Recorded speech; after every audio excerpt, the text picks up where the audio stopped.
हुजूर ने फरमाया किसी बीमार को देख के, मुसीबत वाले को देख के ये दुआ पढ़ो, तुम उस मुसीबत में शिकार नहीं होंगे। बरेली शरीफ के दाएं बाएं ताउन का मर्ज फैल गया तो आला हज़रत फरमाते हैं मेरे मुंह में भी कुछ गिल्टियां निकल आईं। तो बाज लोगों ने कहा शायद आपको भी ताउन हो गया है।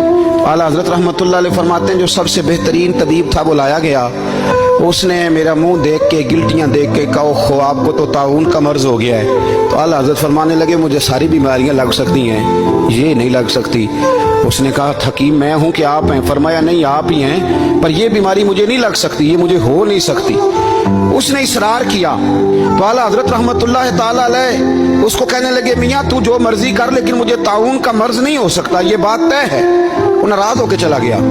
अब ताउन की जो गिल्टियां होती थी ना वो बड़े बड़े महीनों नहीं जाती थी, तकलीफ रहती थी। आला हज़रत कहते हैं मैंने उसी रात ना थोड़ी सी काली मिर्चों का सफूफ बनाया और मिसवाक में रख के जब मुंह के अंदर